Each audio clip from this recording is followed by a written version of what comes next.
Hello friends, എല്ലാവർക്കും good morning. അപ്പോൾ പത്തരമാറ്റിൻ്റെ ഇന്നത്തെ സൂപ്പർ ഹിറ്റ് വിശേഷത്തിലേക്ക് എല്ലാവർക്കും സ്വാഗതം. അങ്ങനെ ഈ നാഗേന്ദ്രനും അവന്തികയും കൂടി സംസാരിച്ചുകൊണ്ടിരിക്കുക. അപ്പോൾ അവന്തിക പറയാണ്, ഞാൻ ഇങ്ങോട്ട് വരുന്നതിൽ അമ്മയ്ക്ക് സംശയമൊന്നുമില്ല, അച്ഛനെ കാണുന്നില്ലെന്ന് തന്നെയാണ് അമ്മയുടെ വിശ്വാസം. പക്ഷേ അഭിയേട്ടനെ നല്ല സംശയമുണ്ട്. അമ്മയ്ക്ക് എന്തൊരു പേടിയുള്ളത് പോലെയാണ് അച്ഛൻ തോന്നുന്നത്.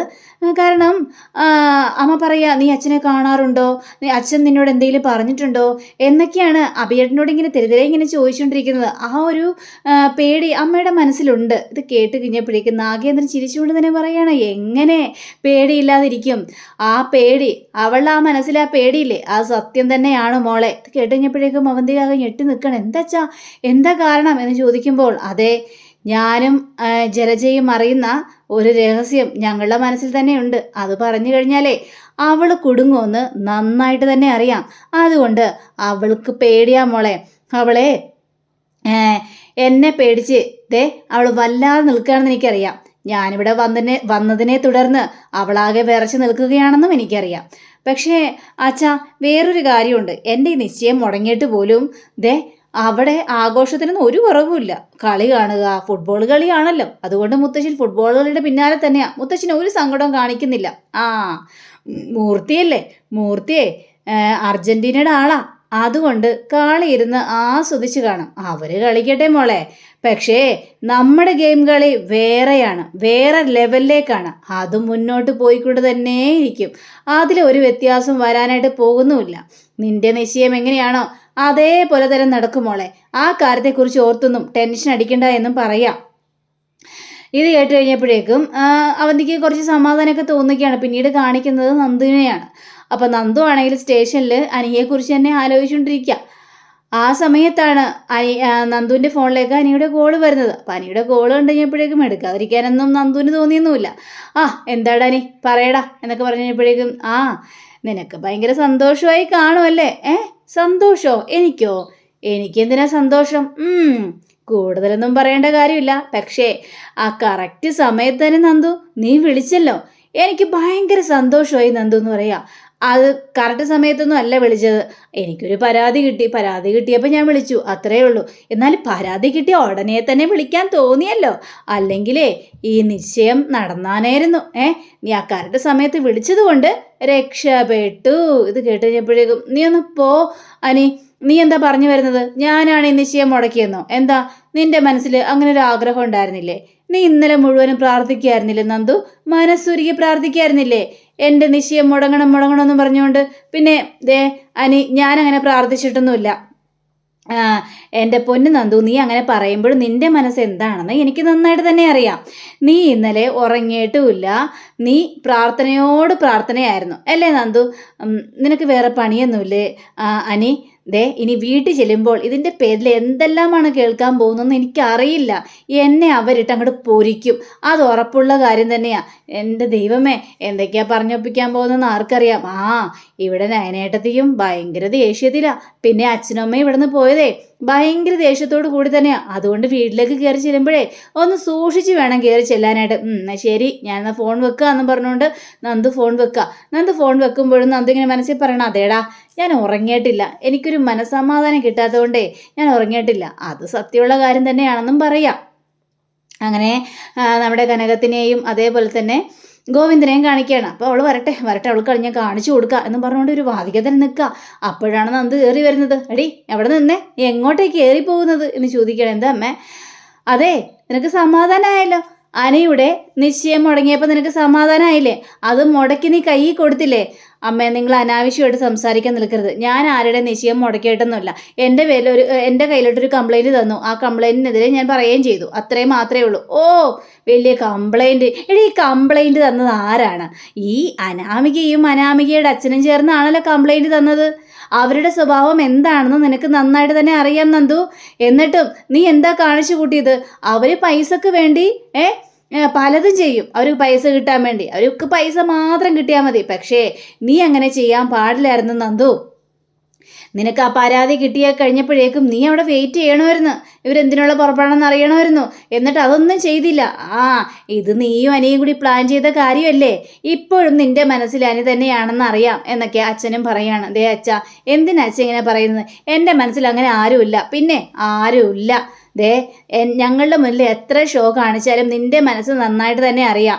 നിനക്ക് ഏറ്റവും കൂടുതൽ ആഗ്രഹം ആനിയുടെ നിശ്ചയം മുടങ്ങണമെന്നായിരുന്നു. അതുകൊണ്ട് പരാതി കിട്ടിയ ഉടനെ തന്നെയല്ലേ നീ ആക്ഷൻ എടുത്തത്. അല്ലെങ്കിൽ അങ്ങനെയൊന്നും ആക്ഷൻ എടുക്കാറില്ലല്ലോ. ഒരാൾ പരാതി എഴുതി തരുമ്പോൾ തന്നെ ആക്ഷൻ എടുക്കാൻ പോവാ. ചിലപ്പോൾ കുറച്ച് നേരം കണ്ടിട്ട് ഒരു ദിവസം കഴിഞ്ഞിട്ടൊക്കെ നീ ആക്ഷൻ എടുക്കാറുള്ളൂ.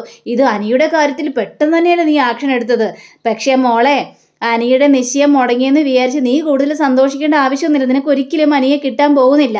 ഈ ഒരു കാര്യത്തിന് ഞങ്ങൾ സമ്മതിക്കത്തുമില്ല എന്ന് പറയാണ്. പക്ഷെ എൻ്റെ ദൈവമേ, ഇവരൊക്കെ ഞാൻ എന്ത് പറഞ്ഞാണ് വിശ്വസിപ്പിക്കേണ്ടത്? നിങ്ങൾക്കിതെന്താ പറ്റിയത്? എന്ത് തോന്നിയാസം പറയാനായിട്ട് നിൽക്കരുത് കേട്ടോ. തോന്നിയാസോ? ഞങ്ങളുള്ള കാര്യം തന്നെയാണ് പറഞ്ഞു നന്ദു. അവിടെ നയന മോൾ തിരിച്ചെത്തിയപ്പോൾ അവിടെ സമാധാനവും സന്തോഷവും ഒക്കെ ഉണ്ടായിരുന്നു. അവിടെ നീ കാരണം അതെല്ലാം നശിപ്പിച്ചു. എല്ലാം കൊണ്ട് നശിപ്പിച്ചു. ഞാൻ വിചാരിച്ചതേ നയന മോളെ പോലെ തന്നെയാണ് നീ എന്നാ ഞാൻ വിചാരിച്ചത്. പക്ഷെ അല്ല, നീ നവ്യനേക്കാളും അപ്പുറമാണ് നിന്റെ സ്വഭാവം ഇപ്പൊ കാണിച്ചുകൊണ്ടിരിക്കുന്നത്. പക്ഷേ മോളെ, നീ എന്തൊക്കെ മനസ്സിൽ വിചാരിച്ചാലും അനന്തപുരിയിലേക്ക് നിനക്ക് കയറി ചെല്ലാൻ പറ്റും നീ കരുതണ്ട. ഞങ്ങൾ അതിന് സമ്മതിക്കത്തുമില്ല. എനിക്കൊരു മനസമാധാനം തരൂലല്ലേ? എങ്കിൽ പിന്നെ ഈ സംശയമുള്ളവരുടെ കൂട്ടത്തിൽ ഞാൻ നിൽക്കുന്നില്ലെന്ന്, ഞാൻ പോവാണെന്ന് പറയുകയാണ് നമ്മുടെ നന്ദു. എപ്പോഴേക്കും നീ പോടി, അങ്ങനെയാണ് നീ എങ്ങോട്ടെങ്കിലും പോ, ഇവിടെ നിൽക്കണ്ട. ഈ സംശയരോഗികളോടൊപ്പം നീ നിൽക്കണ്ടെന്നേ. പോവാ. അങ്ങനെ നന്ദു അവിടെ നിന്ന് ഇറങ്ങി പോവാണ്. ഇറങ്ങിപ്പോയി കഴിഞ്ഞപ്പോഴേക്കും നമ്മുടെ ഗോവിന്ദൻ പറയണ, കനകം ദേ അവള് പോകുന്നു. പോട്ടെ ഗോവിന്ദേട്ടാ, എത്ര ദിവസം പോകും? പോയാൽ 2 ദിവസമല്ലേ? അത് കഴിയുമ്പോഴേക്കും അവൾ ഇങ്ങോട്ട് തിരിച്ചു വരും. അതാ നല്ലത്. ഇപ്പം നമ്മളവളെ തിരിച്ച് വിളിച്ചു കഴിഞ്ഞിട്ടുണ്ടെങ്കിലേ അത് കൂടുതൽ പ്രശ്നമായിട്ട് മാറും. അതുകൊണ്ട് നമുക്കിനി അവളെ ഇപ്പം വിളിക്കണ്ട എന്നും പറഞ്ഞുകൊണ്ട് നന്ദുവിൻ്റെ ഇഷ്ടത്തിന് ആ വീട്ടിൽ നിന്ന് ഇറങ്ങി പോവാണ്. പിന്നീട് കാണിക്കുന്നത് നമ്മുടെ ആദർശിനെയാണ്. അപ്പോൾ ആദർശ് എന്തൊക്കെ ഇങ്ങനെ ആലോചിച്ചുകൊണ്ടിരിക്കുമ്പോൾ ദേവയാനി വന്ന് ഒരു ഗ്ലാസ് കാപ്പി കൊടുക്കുക. കാപ്പി കൊടുത്ത മോനെ ശരീരം വേദനയൊക്കെ ഉണ്ടെന്ന് പറഞ്ഞില്ലായിരുന്നോ? ഈ കാപ്പി കുടിക്ക്, നല്ലൊരു ആശ്വാസം കിട്ടും എന്നും പറഞ്ഞുകൊണ്ട് കാപ്പി കൊടുക്കുകയാണ്. അമ്മേ, ഞാനേ വേറൊരു കാര്യത്തെക്കുറിച്ച് ചിന്തിക്കുമായിരുന്നു അമ്മേ. എന്ത് കാര്യം? അല്ല, ഈ നാഗേന്ദ്രൻ്റെ കാര്യത്തെക്കുറിച്ച് തന്നെയാണ്. നാഗേന്ദ്രനെ എന്തുകൊണ്ടാണ് അമ്മ ഇവിടെ നിന്ന് പുറത്താക്കിയത്? എന്താണ് നാഗേന്ദ്രന് തമ്മിലുള്ള പ്രശ്നം? അതെന്തിനാ മോനെ നീ പറയുന്നത്? അതൊക്കെ തീർന്ന കാര്യങ്ങളല്ലേ, അതൊക്കെ പറയേണ്ട ആവശ്യമില്ലല്ലോ. എന്നാലും മുത്തശ്ശൻ ഇത്രയും നാഗേന്ദ്രൻ്റെ അടുത്ത് ദേഷ്യം കാണിക്കുന്നതിൽ എന്തോ കാരണമുണ്ടല്ലോ. ഈ ജലജാപ്പച്ചിക്ക് ആകെ ടെൻഷനാ.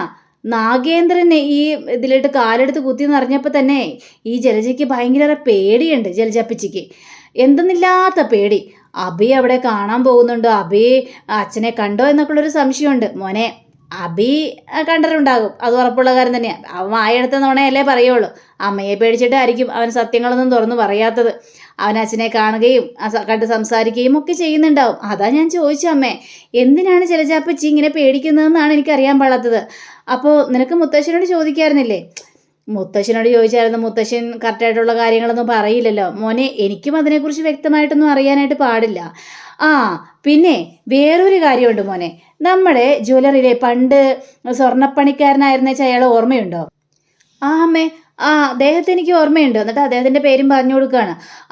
അദ്ദേഹം താമസിക്കുന്നിടത്ത് അവിടെ ചെന്ന് കഴിഞ്ഞാൽ അദ്ദേഹത്തിന് എല്ലാ കാര്യങ്ങളും എല്ലാ ഡീറ്റെയിൽസും നന്നായിട്ട് തന്നെ അറിയാം. അതുകൊണ്ട് അദ്ദേഹത്തെ കണ്ടു സംസാരിക്കുക ആദർശേ, അപ്പം നിനക്ക് കാര്യങ്ങളെല്ലാം മനസ്സിലാവുക തന്നെ ചെയ്യുമെന്നും പറയാണ്. ശരി അമ്മേ, എങ്കിൽ പിന്നെ ഞാൻ അദ്ദേഹത്തെ കാണണം, കണ്ടില്ലെങ്കിൽ ശരിയാവില്ലല്ലോ. ശരി മോനെ എന്നും പറഞ്ഞുകൊണ്ട് നമ്മുടെ ആദർശ് ഇറങ്ങാം. അപ്പോൾ ആദർശിനെ കണ്ട് നയന ചെല്ലുകയാണ്. നയന എന്നിട്ട് ചോദിക്കുകയാണ്, ആദർശേട്ടാ എന്തെങ്കിലും പറഞ്ഞോ? ചോദിച്ചപ്പോഴേക്കും ഇല്ല, അമ്മ പറഞ്ഞത് ആ സ്വർണ്ണപ്പണിക്കാരൻ്റെ അടുത്തേക്ക് ചെല്ലാനാ.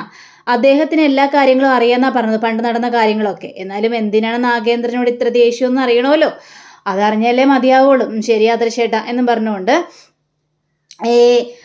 ആദർശ് അവിടെ നിന്ന് നേരെ ആ സ്വർണ്ണപ്പണിക്കാരൻ്റെ മുന്നിലേക്ക് ചെല്ലുകയാണ്. അപ്പോൾ അവിടെ തിരുന്നിങ്ങനെ ഓരോരോ കുത്തുപണികളെല്ലാം ചെയ്തുകൊണ്ടിരിക്കുകയായിരുന്നു. അപ്പോൾ സമയത്ത് ആദർശ് ചോദിക്കുകയാണ്, ഇന്ന ആളല്ലേ എന്നൊക്കെ ചോദിച്ചപ്പോഴേക്കും അതെ, ഞാൻ മൂർത്തി മുത്തശ്ശൻ്റെ കൊച്ചുമോനാണെന്ന് പറയണം. അയ്യോ മനസ്സിലായി മോനെന്ന് അങ്ങനെ മറക്കാനായിട്ട് പറ്റില്ലല്ലോ. അങ്ങനെ അയ്യോ പതിയെ എണീച്ചാൽ മതി എന്ന് പറഞ്ഞുകൊണ്ട് ആദർശ് ഒന്ന് പിടിക്കുകയാണ്.